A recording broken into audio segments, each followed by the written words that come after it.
Laura Sabino. Diga. Tu é, né? Eu sou o quê? Tu é comunista, que eu sei. Eu sou do subnicho web comunista, tá? Que é muito diferente, tá?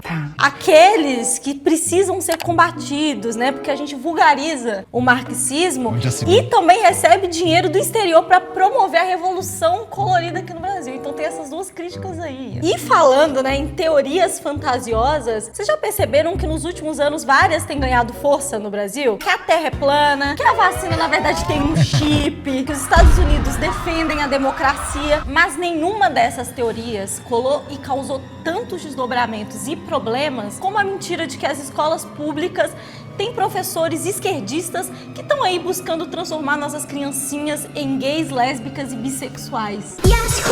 Tudo isso, claro, é através dela, a mais temida, a mais perigosa, a mais assustadora. A ideologia de gênero. Tava esse livro lá, amor. A ideologia de gênero é um vale tudo. E assim, Laura, a gente não pode fingir tanta surpresa com essa tal ideologia de gênero ter colado tanto no Brasil, né? Transformar seu filho em gay é a mais light, na real, de todas. A gente já teve mentira de que o Ministério da Saúde indica cirurgia de redesignação sexual para adolescente de 14 anos e até que o Lula teria criado uma lei para obrigar a criança a aprender a ser gay, que é um curso que eu gostaria de saber onde tem. Eu gostaria de fazer esse curso. Onde se inscreve? Yes, Queen! A ex-ministra do Bolsonaro, né, a Damares, sempre testando os limites do absurdo, chegou a dizer que existia um risco da legalização da pedofilia no Brasil. Mas é que tá a pegadinha, Laura. Muita gente pensa assim, pô, se é algo tão debatido, se é algo tão falado, então deve ter algum fundo de verdade nessa história de ideologia de gênero, né? E é justamente sobre isso que a gente quer falar hoje. Como é que nasceu esse negócio de ideologia de gênero? Da onde tiraram a ideia de que comunistas querem corromper a família e transformar seu filho em gay? A quem interessa que você seja gay, Laura Sabino? A minha vizinha.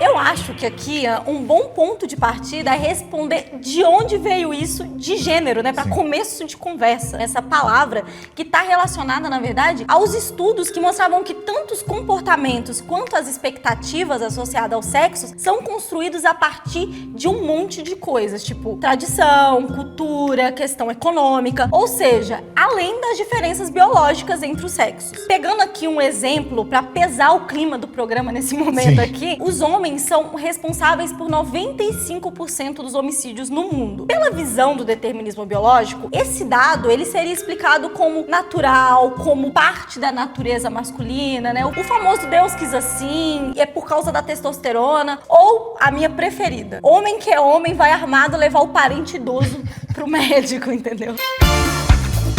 Porque essas respostas, Ian, apesar de serem divertidas, elas ignoram coisas importantes da socialização masculina, como o fato de que desde jovens os meninos são expostos a algumas ideias do que é masculinidade, tipo, ideias de que valorizam a agressividade, que desvalorizam o afeto, e isso acaba influenciando na maneira que homens lidam com situações de conflito e estresse ao longo da vida. E um outro exemplo é pensar no mercado de trabalho, né, Laura? Profissões ligadas ao cuidado, tipo pedagogia, psicologia, enfermagem, assistência social, são quase sempre áreas mais ocupadas por mulheres, enquanto os homens são direcionados para áreas tipo engenharia, tecnologia e finanças, né? E claro que aqui a gente tá dando uns exemplos bem classe média das ideias, mas a gente vai desenvolver melhor esse pensamento mais pra frente. O que a gente quer que você entenda agora é que existem sim diferenças biológicas entre os sexos, só que várias questões como trabalho, direitos civis, gostos, tarefas, não são frutos dessas diferenças biológicas, mas são frutos de papéis de gênero, que a gente é ensinado a seguir desde que a gente nasce. E é importante aqui deixar claro que discutir papel de gênero é diferente de debater ideologia de gênero. Esse termo ideologia de gênero, ele surge lá na década de 90, principalmente em discussões de grupos conservadores católicos. Esse termo, ele chega a ser empregado em documentos da Cúria Romana, como a família, matrimônio e união de fato, lá nos anos 2000. E nesse documento, ele aparece como parte de um projeto maligno para transformar o teu filho em gay e legalizar a pedofilia. E essa seria ali a primeira de muitas vezes que a gente vai falar que isso não existe. existe. Sim, não aqui, existe. Né? Isso não é existe. delírio. A gente tá falando de conspiração e pânico moral. Esse termo chega nos anos 2010 bastante difuso, na real. Ele vira uma espécie de guarda-chuva LGBT-fóbico, usado basicamente para se opor aos direitos dessa população. Só para vocês terem uma ideia dos direitos que eu tô falando, né? Casamento homoafetivo, adoção de crianças por esses casais, ou absolutamente qualquer coisa envolvendo a população trans. O que acontece nessa década de 2010 é que a Igreja Católica começa a perder o monopólio do uso desse termo. E como que isso acontece? Com o crescimento das igrejas evangélicas, principalmente as neopentecostais. Não é à toa, gente, que a bancada evangélica é a maior oposição e a mais barulhenta a respeito desse negócio de ideologia de gênero. E isso faz bem mais sentido quando a gente observa que a população LGBT conquistou uma série de direitos nos últimos anos. Até mesmo a percepção positiva dos direitos LGBT aumentou bastante entre a população comum. Mais recentemente, a gente teve uma pesquisa que mostrou que 46% dos brasileiros têm uma percepção positiva dessa população. E isso, Laura, é importante a gente dizer que é no mesmo país que elegeu o Bolsonaro, tá? Essa é a perspectiva da questão. E essa contradição tem tudo a ver com a dinâmica interna do capitalismo mesmo. Em momento de crise econômica, social e política como essa que a gente está vivendo nesse momento, alguns grupos criam inimigos comuns como bode expiatório, passando a promover ali narrativas alarmistas, mentirosas e desonestas, como é o caso do ideologia de gênero que a gente está discutindo aqui. A propaganda incorporada à ideologia de gênero é muito assertiva porque as acusações são muito simples. Você pega as coisas que você mais tem medo e diga que as feministas e os LGBTs querem implementar isso, tá? Enquanto você tá ocultando ali os reais problemas que mantêm intacto as estruturas que beneficiam os interesses da classe dominante, você começa a culpar o LGBT e gay. LGBT e gay. LGBT e também gay. E também que gays. fique claro. LGBTs, feministas e gays pelos problemas que acontecem, né? Inclusive, isso é uma dinâmica clássica do fascismo. Desviar o foco da classe trabalhadora para que ela odeie outros trabalhadores. É o famoso dividir para conquistar. Tá com dificuldade de pagar seu aluguel? Culpa dos gays se beijando no metrô. Carne tá cara? Culpa Pablo Vittar no programa do Encontro com Fátima Bernardes. Sabe o que atrapalha a sua família de verdade? O João Guilherme usando cropped.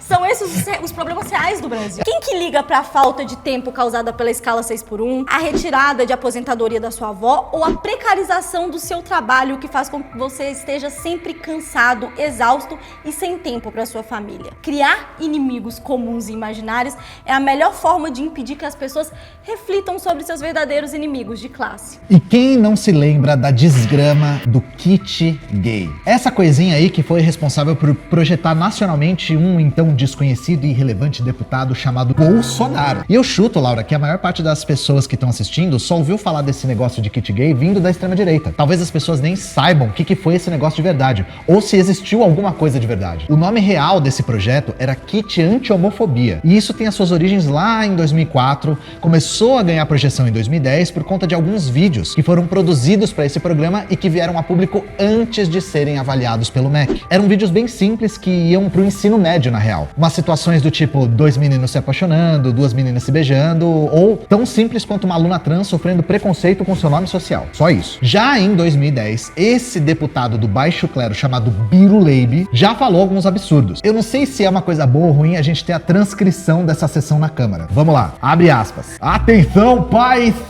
de alunos de 7, 8, 9 e 10 anos de idade da rede pública. No ano que vem, seus filhos vão receber na escola um kit intitulado Combate à Homofobia. Aqui ele acertou o nome, inclusive, né? Na verdade, é um estímulo ao homossexualismo e à promiscuidade. Fecha aspas. Eu gosto muito dessa imitação do Bolsonaro porque é muito ruim. É horrível, eu sei. O fato da imitação ser ruim é o grande charme que ela tem, né? Bom, gente, primeiro que essa coisa de 7, 8, 9, 10 anos é só mentira. O material era pro ensino médio, eu já tinha falado isso. O Bolsonaro aqui é muito explícito a respeito do pânico que ele quer criar. Ele diz que isso é um estímulo ao homossexualismo e associa com promiscuidade. Tirando o Bolsonaro, gente, a oposição que ia vir desse kit anti-homofobia que virou kit gay era meio pela tangente, dizendo que, abre aspas, não era hora de discutir isso com as crianças. Ou seja, era um negócio que não era tão explícito, tão homofóbico quanto esse que viria a ser o nosso presidente no futuro. Só que óbvio que tinha um caráter homofóbico nisso, gente. Era só uma homofobia implícita, digamos assim. E, gente, o implícito passa a ser a norma quando o assunto é LGBTfobia. Salvo o escroto do Bolsonaro que dizia que tinha orgulho de ser homofóbico. Nesse período, a bancada evangélica cresceu muito em cima do pânico moral causado pelo kit anti-homofobia, né, que se transformou em kit gay, enquanto diziam estar ali, na verdade, defendendo as crianças. Essa galera propaga seu preconceito através de neologismos, ou como nós gostamos de falar em Minas Gerais. Eles metem botem o louco pra ver no que vai dar, entendeu? E esse método funciona, dá voto e popularidade. Vamos ver isso na prática. Em 2013, o deputado pastor Marco Feliciano, né, que todo mundo conhece hoje em dia, infelizmente, se transformou em presidente da Comissão de Direitos Humanos da Câmara. Só isso já deu ali um repúdio grande, pois o cara é abertamente contrário ao Estado laico. Só que a popularidade desse candidato, né, desse deputado, na verdade, aumentou, porque enquanto ele estava à frente da presidência da comissão, o Feliciano passou a defender a retirada dos 2 pontos da resolução da Confederação de Psicologia de 99. E esses 2 pontos eram justamente os que proibiam psicólogos de oferecer serviço de reversão da homossexualidade. Esse negócio ficou com o apelido de cura gay, que eu tenho certeza que vocês também já ouviram por aí. E o Feliciano, nessa época, ele foi em tudo que é canto defender o projeto da bancada dele, dizendo que o objetivo principal era proteger os psicólogos e não atacar os homossexuais. Não tem nada de preconceito, não. Isso aqui é defender o tadinho do psicólogo homofóbico que não pode mais falar que ser gay é doença. Só que deu ruim. Deu bom, mas deu ruim, né? Aumentou a popularidade do Feliciano, mas deu ruim. E esse projeto repercutiu meio mal, tanto que o próprio Feliciano apoiou o arquivamento dele. Mas o arquivamento desse projeto serviu de exemplo e é uma coisa bastante interessante da gente observar. A população LGBT, gente, não ia aceitar esse retrocesso quieta. Essa aura de tabu no assunto caiu bastante na década de 2010. E isso deu muita força pro movimento. E que fique claro que isso é mérito do próprio movimento, tá? Nada foi dado de presente. Tanto que em 2022, um levantamento da USP e da Unesp trouxe um dado de que 12% das pessoas adultas no Brasil se declaram LGBT, o que é um número bastante expressivo, novamente, no país que elegeu o Bolsonaro. Não dava mais pra tirar os direitos das pessoas LGBT de maneira tão escancarada e tão aberta. Ia ter resistência. Agora eles precisavam comer pelas beiradas, começar a criar novos termos para confundir. Eles terem conseguido impedir que o kit de combate à homofobia fosse para as escolas através desse negócio de kit gay foi, na real, bastante emblemático nesse sentido. Isso demonstrou para a extrema-direita um caminho a ser seguido. A galera reacionária ia ter a seguinte abordagem: associar o combate à LGBTfobia nas escolas com sexualização de crianças. Esse processo deu muito certo. Essa retórica reacionária demonizou qualquer debate sobre diversidade e educação sexual nas escolas. Aí, depois que eles entenderam essa tática de não pode chamar de viado, mas pode falar que esse grupo é pedófilo, começou então a pipocar no Brasil esses projetos de lei que proíbem a discussão da diversidade de gênero e orientação sexual nas escolas, chamando isso justamente do tema de hoje, que é ideologia de gênero. Ou seja, fortalecendo essa retórica de que os professores esquerdistas aliciam alunos e que lutar contra o movimento LGBT é defender nossas criancinhas. Para vocês terem noção, são mais de 200 projetos de lei no país que dizem combater a fictícia ideologia de gênero nas escolas. Eu vou salientar aqui pra vocês que é 200 e é tipo 200 projetos combatendo tipo alienígenas, tá, gente? Combatendo fantasmas, combatendo coisas que não existem. Que não existem. Não existe, esse negócio não existe. Enfim. Em alguns estados, né, como o Ceará, que isso chegou a entrar nos documentos que orientam a rede pública de educação. Peraí que eu vou repetir essa informação de maneira ainda mais pausada. Existe um documento orientador de toda a rede do Ceará que corrobora com a ideia de que de fato existe uma ideologia de gênero e aliciamento propagada por professores que precisa ser combatida. E aí o Camilo Santana, sabe o que ele fez? Simplesmente ignorou essa aberração quando era governador do Ceará. Como prêmio, sabe o que ele ganhou?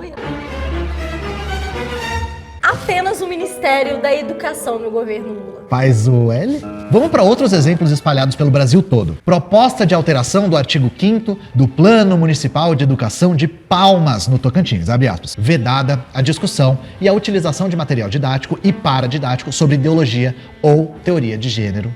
Fecha aspas. Proposta de lei de 2017 de Nova Hartz, no Rio Grande do Sul. Abre aspas. Fica terminantemente proibido incluir na grade curricular municipal e privada a disciplina de ideologia de gênero. Ela disse isso? Bem como toda e qualquer disciplina que vise orientar a sexualidade dos alunos ou que tente extinguir o gênero masculino e ou feminino como gênero humano. Ou seja, acabou de caçar todas as zeros disciplinas que tinham nesse sentido. Todas nenhuma disciplina que existia nesse sentido acabaram de ser ilegalizadas, Laura. Agora tá absolutamente proibido caçar unicórnios no Brasil. Todos os caçadores de unicórnios agora são ilegais, tá? Pescadores de sereia, se preparem, vocês são os próximos. Lei aprovada de 2023 de Sorriso, no Mato Grosso. Abre aspas.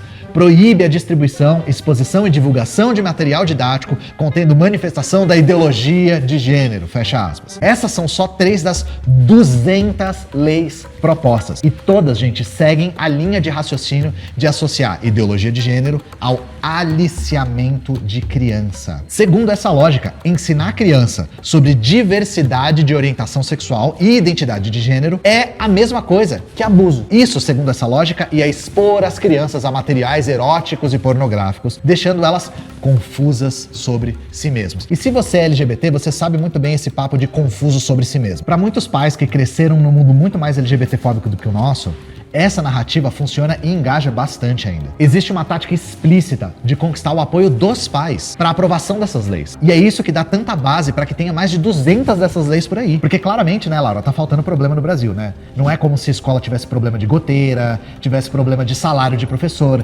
tivesse desvio de merenda. E é engraçado, porque enquanto os pais estão se mobilizando e estão caçando o bicho-papão por aí, as pautas importantes e o socateamento da educação não são levados a sério. Aí vem propostas como militarização das escolas, né? Que a galera diz que vai resolver esses problemas que, na verdade, estão sendo gerados nesse meio tempo, enquanto a galera caça monstros imaginários. Essa mentira de que existia uma ideologia de gênero nas escolas catapultou um outro grupo que já disputava o modelo de escola pública, que é isso que a gente estava falando, esse modelo sucateado para ser privatizado, esse modelo de professores perseguidos. Esse movimento se chama Escola Sem Partido, que usou esse negócio como um pretexto para propagar sua agenda de censura de determinados temas e autores dentro da sala de aula, além de ensinar alunos a tratarem os professores como inimigos doutrinadores que devem ser combatidos, atacados e até mesmo filmados e expostos nas redes sociais. É óbvio que tudo isso gerou um medo entre os professores,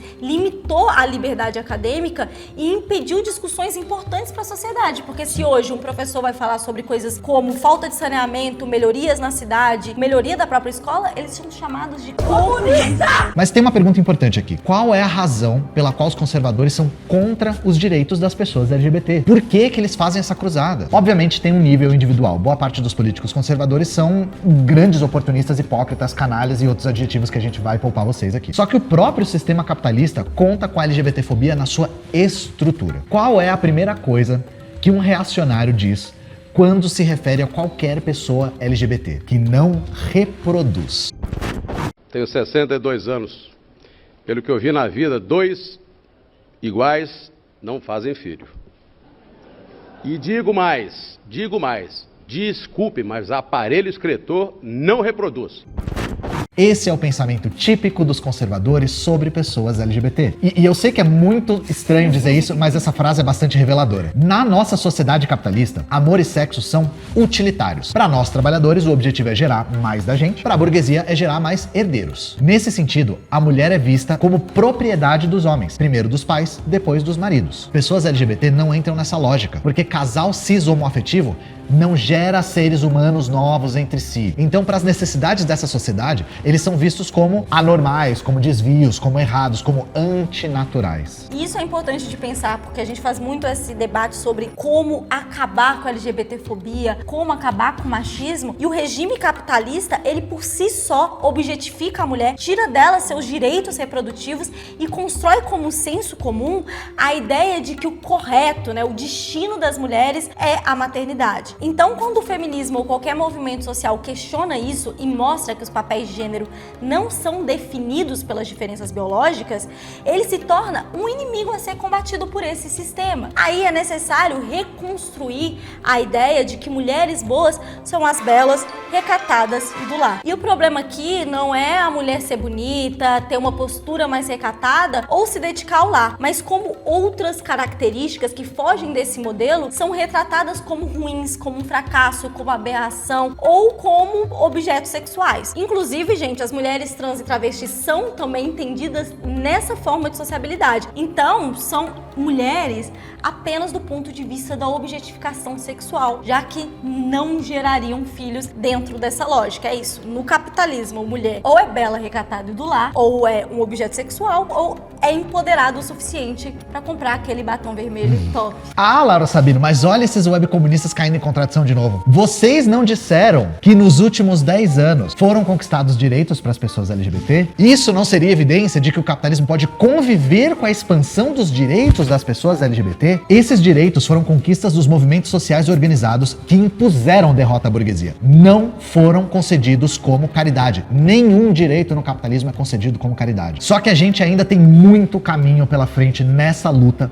pelos direitos da população LGBT. E entender a população LGBT como um nicho de consumidores de estampa de camiseta não impede que os seus direitos continuem sendo negados na prática. Os direitos das pessoas LGBT à saúde continuam sendo negados até hoje. Pessoas trans não têm ambulatório especializado. Tampouco tem garantia de emprego, mas tá cheio de marca direcionada para esse público, para te vender batom, para te vender boné, para te vender camiseta e capacho de porta. A verdade é, parte da burguesia continua a ver pessoas LGBT como desvio. Outra parcela percebe esse grupo como público-alvo de produtos específicos, o famoso pink money, o dinheiro rosa.